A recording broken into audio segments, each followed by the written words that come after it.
The lost opportunity, which the worthy prelate thus lamented with the true feeling of a naturalist, was brought to his attention by the Reverend Mr. Fries, consistorial assessor, minister of Bodouin in Nordland, and vicar of the college for promoting Christian knowledge, and was to the following effect.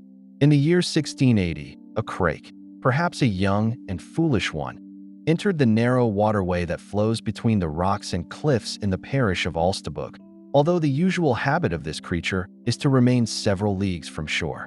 Naturally, it must perish if it ventures so close to land. It so happened that the creature's long arms or antennae, which it seems to use much like a snail uses its feelers, caught hold of some trees near the water. These trees could have easily been uprooted, but more critically, as was later discovered, it had also become entangled in some openings or clefts in the rock. There it stuck fast and hung so awkwardly that it was unable to free itself, ultimately perishing and putrefying in that very spot.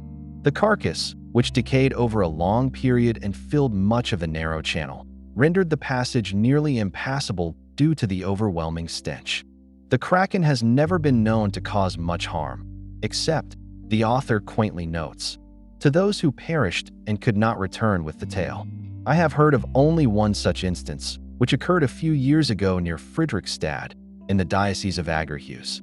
It is said that two fishermen accidentally, and to their great surprise, entered one of those infamous spots on the water previously described, full of a thick, slimy substance, almost like a marsh.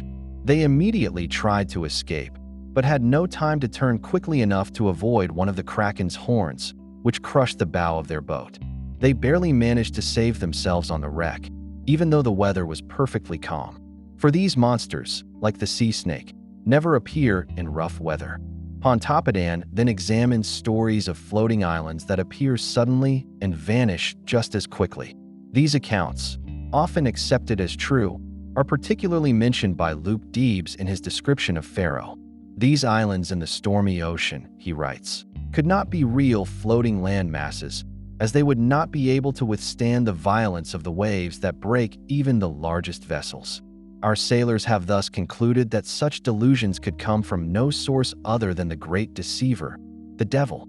However, the good bishop, in his desire to remain impartial, refuses to accept this accusation on mere hearsay. He is determined, quite literally, to give the devil his due. He warns readers that we ought not to charge that apostate spirit without cause, and adds, I rather believe that the devil who so suddenly makes and unmakes these floating islands is none other than the Kraken. Referring to a monster described by Pliny, Pontoppidan reaffirms his belief that this sea animal belongs to the polypus or starfish species. However, he becomes somewhat confused between the cephalopoda and the asteridae, between the pedal segments or arms of a cuttlefish radiating from its head and the rays of a starfish radiating from a central point of the body. He clearly leans toward a specific kind of starfish, whose rays continually divide and subdivide, or as he describes, shoots its rays into branches like those of trees. To this form, he gives the name Medusa's head, a title that, in its Greek form Gorgonocephalus, is still recognized by zoologists. These Medusa's heads, he says, are thought by some sailors here to be the young of the sea crake. Perhaps they are its smallest ovula.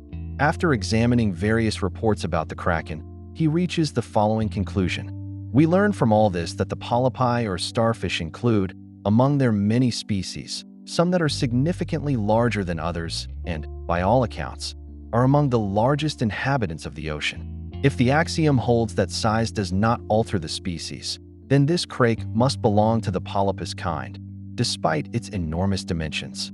His diagnosis is essentially correct, and it is stated with a humility that his critics would do well to emulate. His final words on the subject cast him in a far more thoughtful and balanced light than he is often given credit for.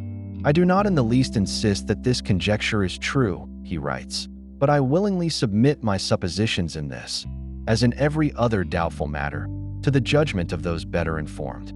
If I were fond of uncertain reports and fabulous stories, I could easily add much more concerning this and other Norwegian sea monsters, whose existence I do not take it upon myself to deny.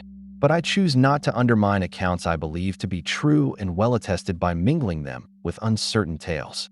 I will therefore leave the subject here and entrust it to future writers in this field to complete what I have only imperfectly sketched, with the benefit of further experience, which is always the best teacher.